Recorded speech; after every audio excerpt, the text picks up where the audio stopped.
Should I introduce you? I feel like I should introduce you. You don't need to introduce me. It's just, Okay, everyone, oh, Matt I'm Matt. Kelcey, the he's been a great participant and contributor to the machine learning and AI meetup for years now. We're lucky to have him, and I'm very excited about his talk and annoying him with stupid questions. Thank you, Matt. Yeah, no worries. This is the best thing. I get to say it again. Can you see my screen? And I think no, it's okay. Yeah. So thanks for listening. This is not a super long talk, and it's one that I sort of wrote in response to having the same conversation a couple of times. I have this 3-strike rule where if I say something more than a couple of times, I have to sort of write it down or try to get it at least a little bit clearer in my head. And it's also just, if nothing else, a good excuse to use Inkscape. I haven't used Inkscape in a while, and so yeah, this is the map interpretation of attention. So what I want to do is I want to actually start. I want to start with a really old problem that was the first one I saw attention. So this was 2014, when the first time I saw attention being used in natural language.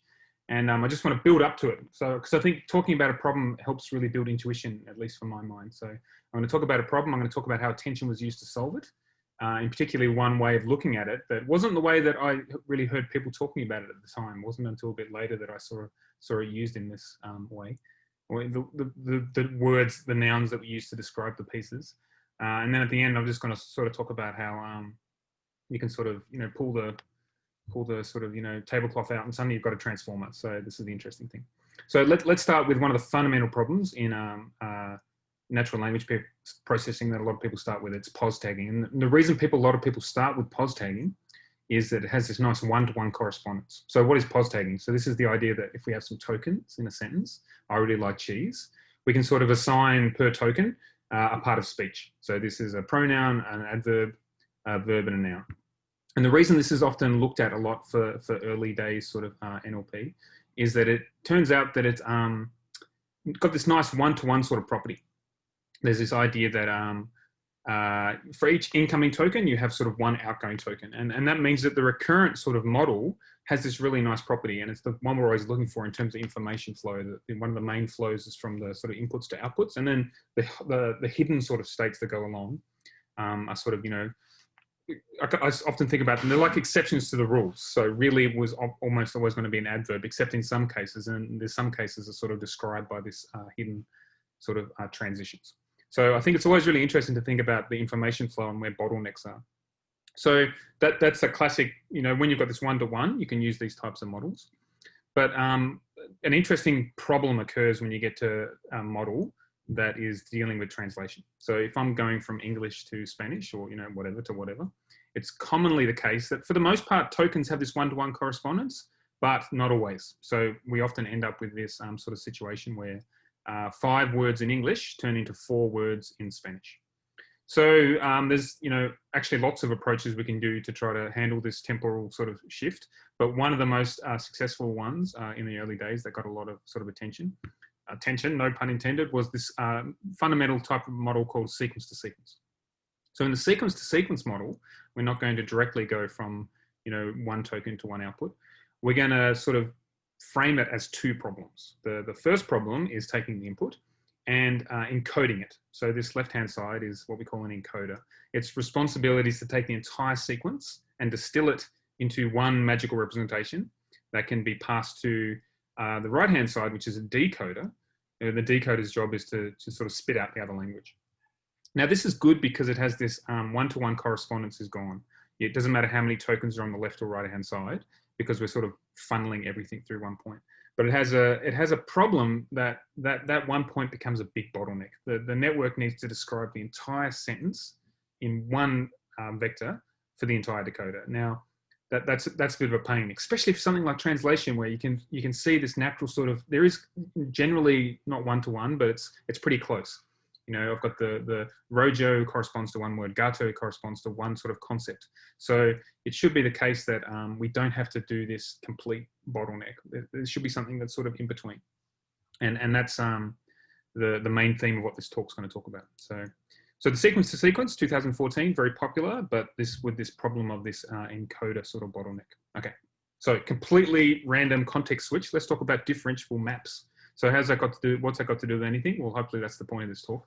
I'm going to use a very little bit of code here, and the only user-defined function I'm really going to use, well, actually, there's another one later, but is just wrapping a list of lists and turning it into an array so we can do some compute with it. So, and this is code I pulled from something which was in JAX, but it doesn't matter. NumPy, or like Andy said, it doesn't matter. All the things we're going to talk about here follow the NumPy sort of API. So maybe I should have done my due diligence and converted it to TensorFlow, Keras, experimental NumPy or something, just for the hell of it. But anyway, so let's think about how. And when I say map, what I mean is like a map, like a dictionary, this idea that I have a set of values which are sort of related by this idea of a key and a value. And when we think about, there's lots of different ways of representing maps, but the one I'm going to talk about today is this idea of putting the keys and values into matrices. So my keys and my values are going to be vectors. And what I'm going to do is put the keys in one matrix and the values in another. And in this case, these two keys and values matrices, they describe a map where the keys are three-dimensional vectors and the values are two-dimensional vectors. And there's 4 entries in this map. So this key corresponds to this value. And, for each row corresponds to each row. And, the only constraint when we talk about this in terms of the map is that the number of rows in each of these has to be the same, because it doesn't really matter how many, the keys and the values, whatever. So this is keys in R3 and values in R2. Now, let's think about a query. So a query is going to be basically the thing I want to use to look up in the map.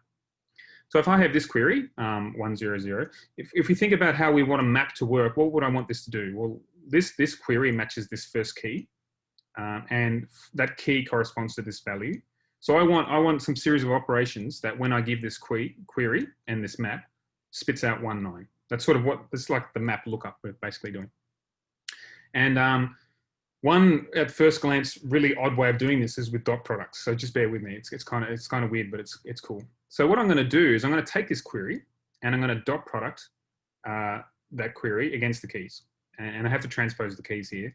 And what I'm basically doing is saying, give me all the dot products between this query and all the rows. And what that does is it gives us this vector, which for these keys and values looks like this, 1, 0, 0, 0. So it's sort of like, you can think of it, there's lots of different names I've seen this go by, scores or affinity or whatever, but you can think of it as like a way of indexing which key matched. Now, when I've got these scores, what I can then do is I can dot product those scores against the value matrix. And these values with this score, the score ends up, it's like an index lookup. It turns into something that's sort of equivalent, and we get the value I wanted, the 19. So that seems like a really weird way to implement a map, but it's nice because it has differentiable components, which are going to be good to make it a building block for a neural network. So this example, as I gave here, though, only worked for a couple of special reasons. The first reason was that the query here and the key are unit length. So when I dot product them together, I got this 1. That's why they sort of, gave me that nice 1.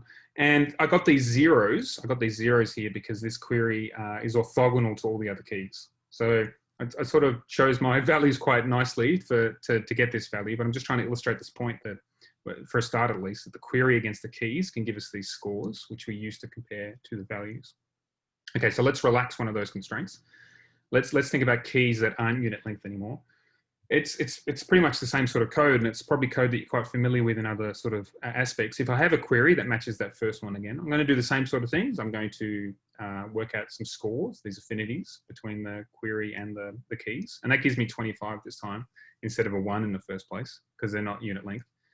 And what I wanted a 1 though for the lookup of the values. Well, it's really easy. I've just normalized. I'm just going to normalize this scores here. And when I normalize, I get back the value I wanted, which looks more like the indexing type stuff. And so when I multiply that now, these normalized scores, dot product with the value, I get the value I wanted again. So it did the right thing, but without that need for unit lengthness. Okay, so that's cool. So this is an interesting mechanism. It's a weird way to implement a map, but it has some really cool properties, some really interesting sort of side effects when the queries and keys don't match exactly. Let's look at a couple. So first, I'm going to roll this method up into a little helper here, so we can call it a couple of times. First one I want to think about is this query, 050. So the astute watchers may have noticed that the keys in my key matrix are not distinct, which is kind of weird for a map, but let's just go with it. What would I want to happen if I had this query and I was looking up against these keys and it matched 2 of them? Well, let's see, and I don't think it's crazy what ends up happening. I get my scores like I did before, 25 and 25, and when I normalize them, I get this 50-50. So what happens when I use that as an index against my values is they turn out averaging. I average these 2 values. So what I've done is I've said I've matched exactly against these 2 keys, and I'm orthogonal to the others. So I've averaged these 2 values. That's a really interesting way of thinking about a map lookup. And in fact, you can start to see now why we call this a soft lookup, because it's not directly one-to-oneing between this query to key to value. It's combining this idea of values based on this affinity between keys and the query. That's really cool, I think. But let's look at a different one, slightly different one. This is interesting in a different way. 505 doesn't match any key directly, actually, but it's not orthogonal to a couple. It's not orthogonal to the first and the last. So even though it's not matching anything, it's now a different form of lookup. And what do we get? Well, we get the same sort of effect. We get this 25 and 25, which after the normalization goes to half-half. And we this time get an average of these other sort of boundary values, but not because we match them exactly, but because of a different constraint sort of relaxing.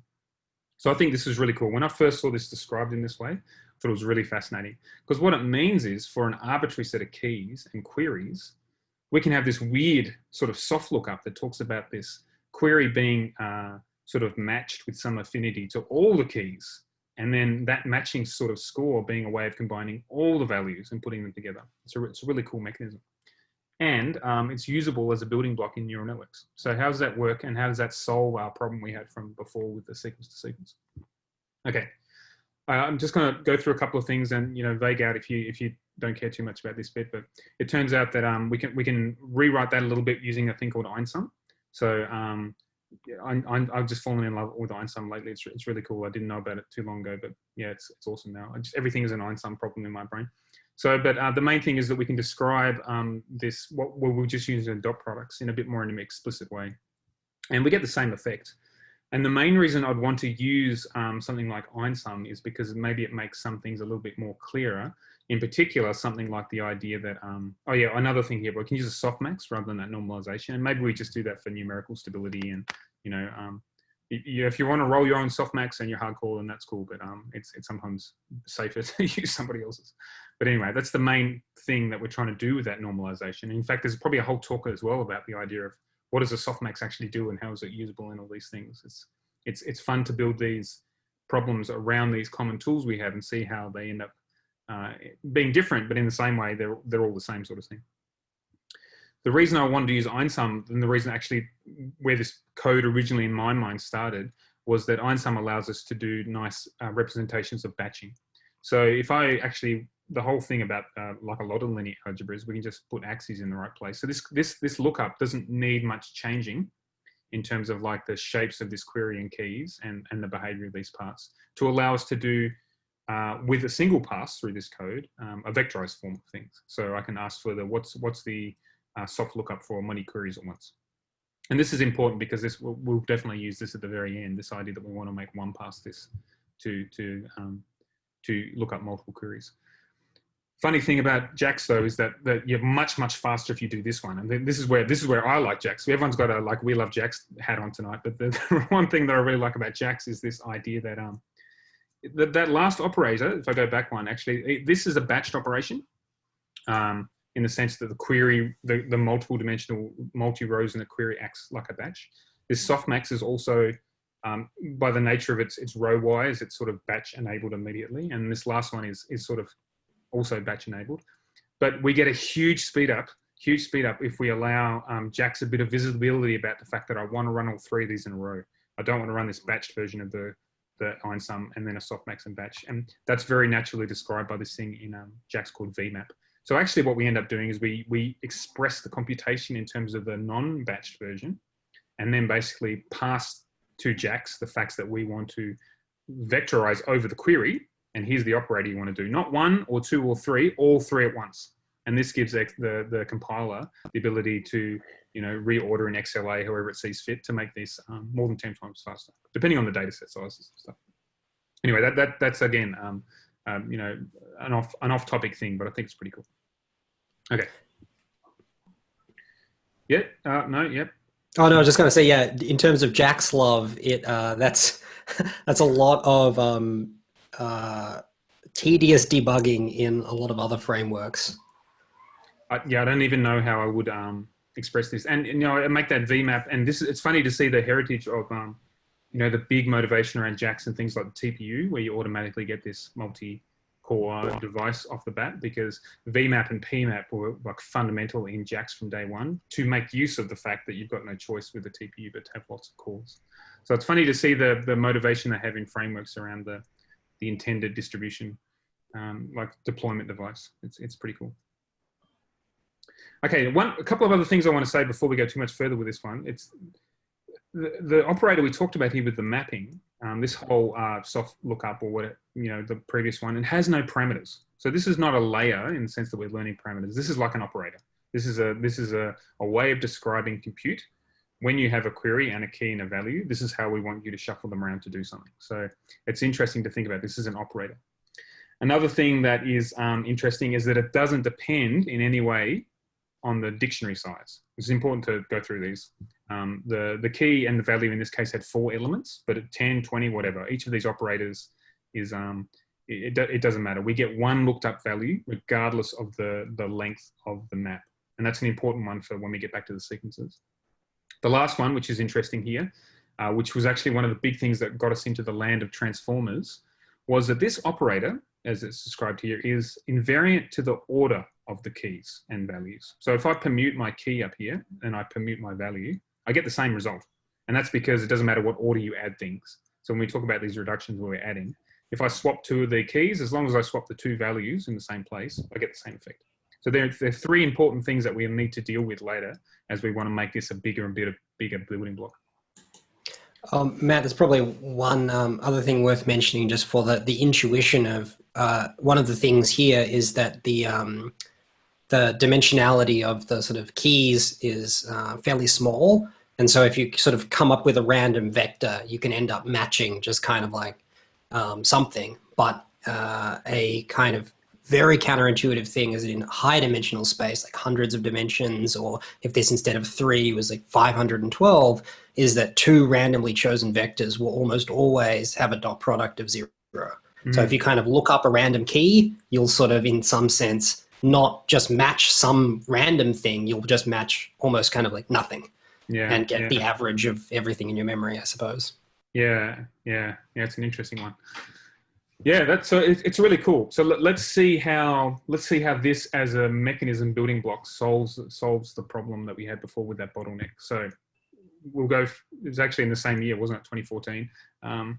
This is the first time I saw the attention mechanism being used, but it didn't use the same names of things, which I thought was curious. So I've got the same sequence to sequence model we had before. So it's a little bit terser. I've got these 3 values here. They're the encoder part, and here's the encoded sort of messages going from the encoder to the decoder. And we're just pretending we're up to the nth decoding step. So I've run my encoder, I've sort of passed my context to the decoder, and it's doing some work. So how does this attention mechanism come in? Well, what we're going to do is we're going to change this a little bit. We're going to have 2 functions we learn, K and the V. They represent the mapping from the encoder's hidden state into a key or a value. So when we talk about parameterization in the network, this is where the parameters are. We're going to be learning a function that is applied to each of these sort of states that are coming along here, whatever they represent, that turns them into keys and values. What we're doing here is we're saying we want to make a map out of the encoder states. So if there are 3 encoder states here, then I've basically got a map with 3 entries in it, and I've got 3 keys and I've got 3 values. Okay, so that's the encoder. On the decoder side, we're going to learn another function that's applied at each step of the decoding. That's called the query. And what the query's point is exactly like we talked about before. We can use this as a way of doing a lookup. So let's step through that code we had before. We're going to take the query and we're going to compare it to all the keys. This is what we were doing before with that idea of dot product. That was the first sort of thing we did. And then what we did is we did a sort of a form of normalization. And the normalization means that some of them will be high and some of them will end up being low. And often in an NLP thing where we're talking about a one-to-one correspondence, these will often be very hot. The learned representation will try to focus pretty much on one thing, because generally there's a one-to-one correspondence. And you just sort of want to look at one thing and sort of look off to the side. Now that we've got those keys and we sort of know an affinity, we can now summarize the entire encoded state by this affine combo of all the values and turn it into one value. And that's that really important point we talked about before, where it didn't matter how many keys and values, because this is a mechanism that'll work no matter what the sequence length is. So now that we've got this looked up value, we can sort of use this and pull this back into the decoder side to continue using things. Now, again, if we think about where the information is flowing, this is really cool, because we've now got this really nice, effective learnt shortcut from the encoder and in one particular state into the decoder. So if you think about the flow here, it's no longer the requirement of this decoder state, this encoder-decoder context, to completely summarize everything about the sentence. All it needs to do is give enough information so that when these query functions are run, the query knows where to look up, where to look back into the encoded states as if they were a dictionary and sort of grab the right one. So the flow then becomes from this state through this key value directly to the decoder. So it allows us to do this really, really nice skip forward. And, you know, there's lots of variants on this. You know, this, as I've just shown it here, actually isn't exactly how, in terms of like, if you were to roll things out, how the original one was done in terms of which function was applied to which hidden state. But I think this is the general nugget of things. And some people actually, there's variants on this where the key and the value can be the same function. So you can sort of have this idea that you don't necessarily even need to learn two functions here. You can just learn one, and then the query will sort of look across them and sort of grab the right one. Okay, so that's sort of cool. And one thing that's really cool about attention is you get these nice visualizations, isn't it? So here's a visualization they had from that same paper. This is 6 years ago. It's crazy now, isn't it? It talks about from French to English.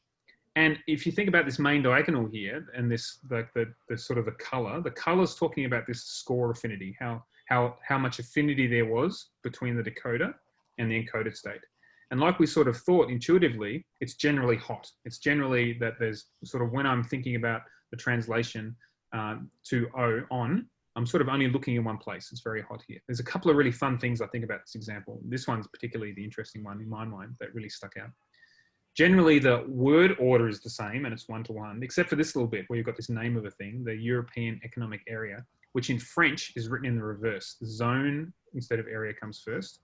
And so they flip the order of things. And you can see that's what the attention's done. The attention knows to actually read those three in reverse order before coming forward and going with the other ones. So I think it's a really awesome form of learnable shortcut, this idea that the decoder is basically grabbing from the encoder and grabbing things. And, you know, it's such a fundamental thing. And so when I first saw that and started looking at it we were using it in the context of a thing called memory networks, trying to represent knowledge that we put into like a memory bank. And so this idea of encoding and reading can be generalized pretty easily, also to writing, you know, that Neuralturing Machine idea. So, you know, and there's a couple of, let's look at another one really quickly. There's a, you know, the modality doesn't matter. So straight after this, people started using this for captioning.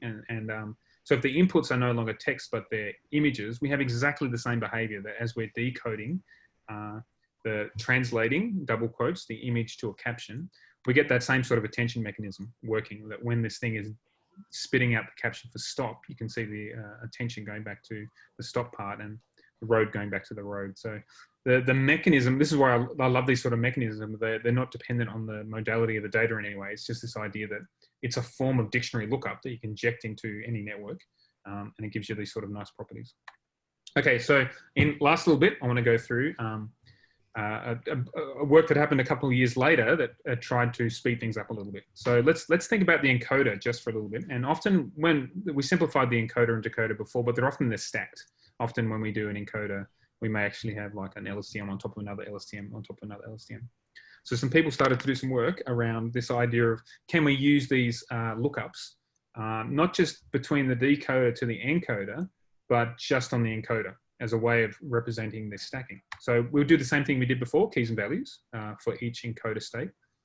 But now what we're going to do is we're going to actually also use the Q function that we learn on the encoder side. So if each of these encoder states is going to have a key and a value like before, but also a query. We're also going to learn the query function on this side.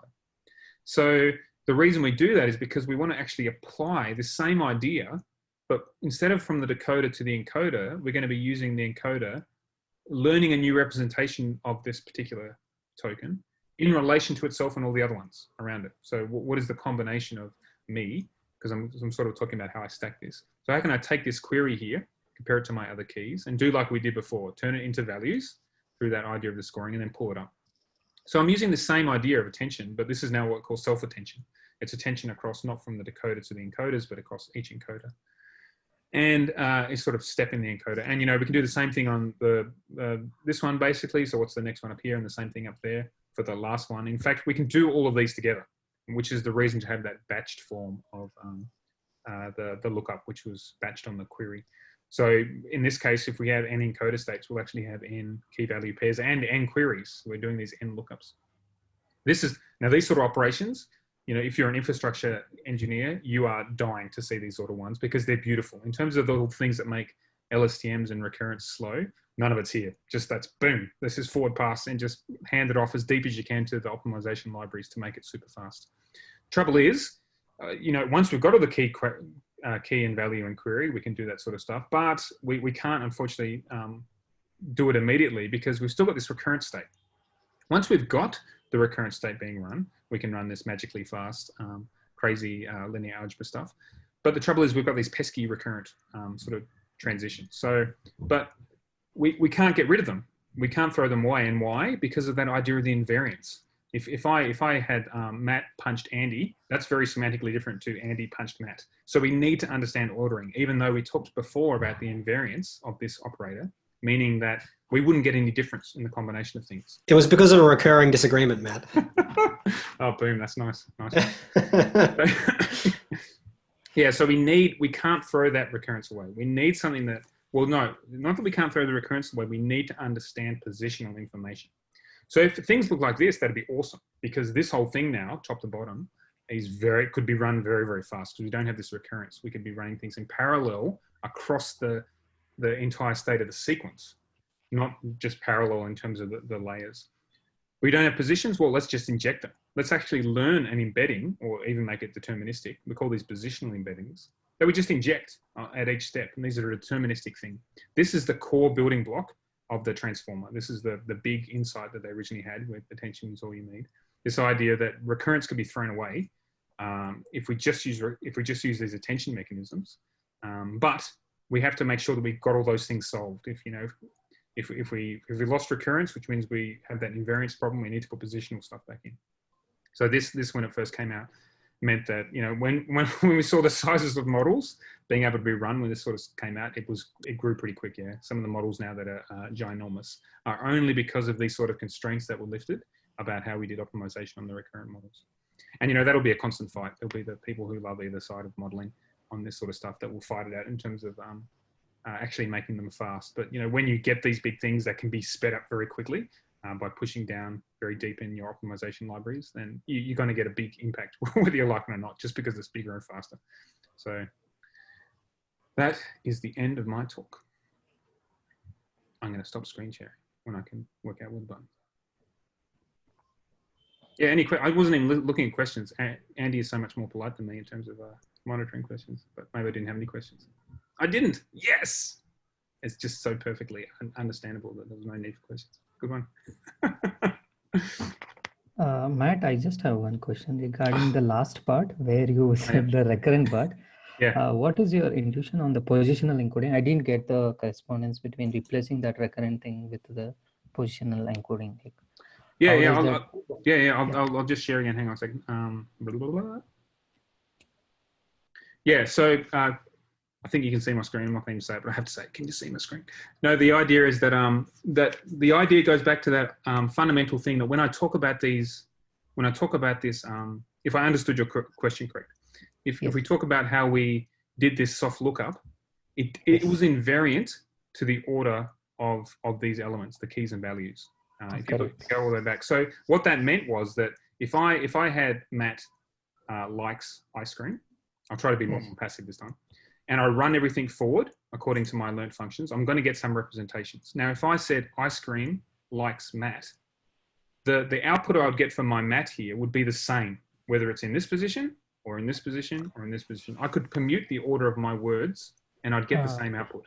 But we can't have that. We need to understand something about ordering. And so if it's not going to be through, normally it would be through this recurrent connection, this recurrent, and you know, often it's not just one way, it's bidirectional or whatever you want to do, but there's something that relates the states here to the ones they have around it, because you can't arbitrarily swap things. So if we're going to have this operator, which is awesomely fast, which is invariant to the translation, we need to inject that information somewhere. And that's where the positional encodings come in. Now this function here has no choice but to make some understanding. But the crux of it is, and why it's really good, is because it's still super parallelizable.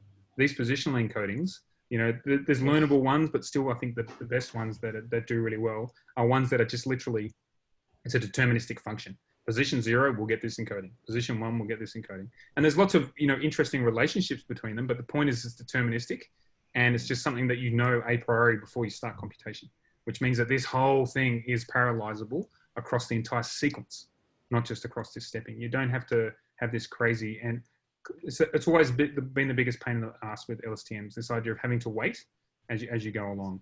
It all goes away with this problem. The whole thing is parallelizable across this sequence length. Does that make sense? Yes, yes. Good. Yeah, cool. Yeah, thank you. Yeah, no worries. Matt, I just will add one thing, which is that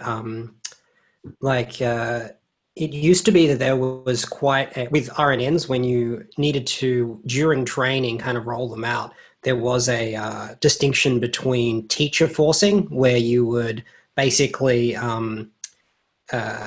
it's like, when you're doing a translation, often one of the inputs to the translation is the previous words you've translated. And when the model's running in a kind of open loop, you're just saying, here's the last word you translated, here's the last word you translated, here's the last word you translated. But when you're training, it actually has the full translation available. That's one of the things that makes it work, in the sense that you kind of pretend that it had already come up with the perfect translation up to this point, which allows it to be fully parallel, like, you know, fully unrolled in parallel. That was one of the things that I think is a detail that often gets lost in some of the explanations. Yeah, I must admit, I very intentionally skipped everything about the decoder, and in particular the idea of the causal masking. The idea that if we're going to be stepping these things out and sort of running them sort of forward during the time, and this is very similar, very, very similar. The first time I saw this was with WaveNet, this idea that you can't have the convolutions that look in the future.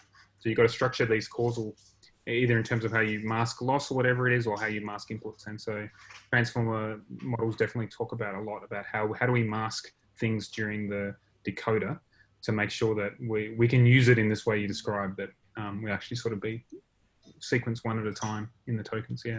It's not something I've played a lot with, so I've used it a lot, but there's a couple of things often when I've used that causal masking that felt a bit wrong, and I haven't really dug into it to get it in my brain properly yet. Yeah, I think it's one of those kind of like just knowing deterministically what's going to be evaluated where, so you can sort of parallelize it all. Because clearly, if you're doing it causally, you wouldn't need to worry about the masking. But causal masking is kind of a trick so that you can do it in parallel. Because you're just going to say, even though I could tell you what's going to happen in the future, I'm just going to keep it secret from you.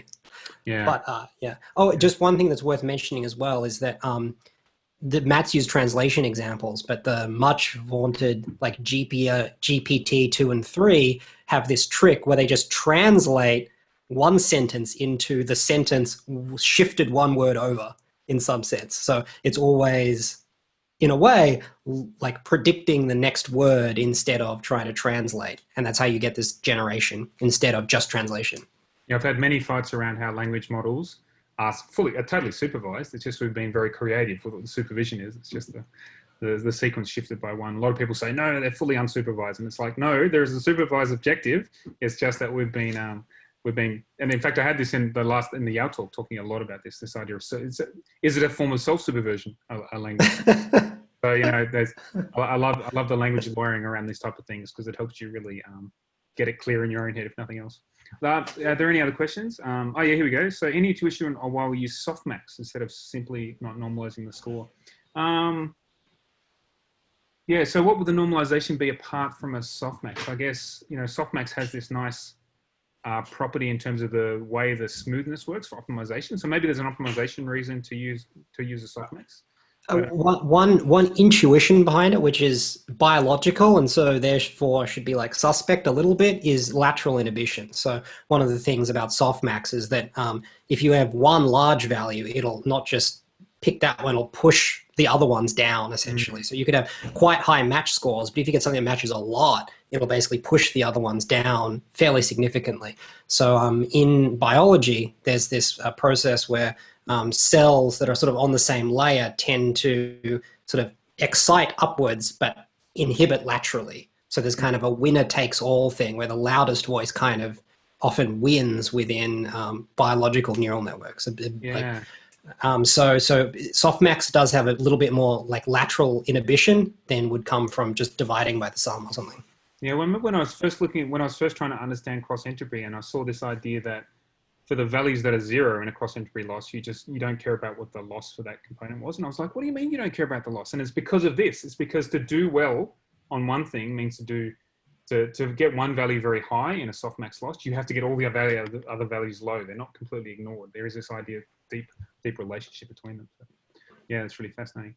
But otherwise, yeah, I'm not sure. And this is always my best answer for these sort of stuff. And why I love neural networks more than anything else is you can just try and see what your empirical result is. And so some optimization person will probably tell you why it's not a good idea, but who knows? Maybe you've got the latest greatest paper just by trying some other form of normalization and seeing how it behaves. If possible, can you expand on how the self-attention mechanism fits in the sequence to sequence example, how it relates to the actual output if the query coming from the encoder? If the query is coming from the encoder, not the decoder side. So in the sequence to sequence example I had, the query was actually coming from the decoder side, not the encoder side.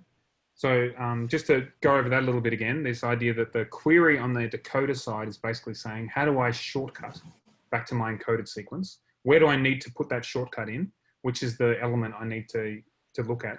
Because that idea of the attention mechanism means that it doesn't matter how many words were between. I can have this mammoth long sentence. If there's one word in particular that's interesting that I need to translate, I can go all the way back and skip over to just grab the representation of the value for that one encoded state.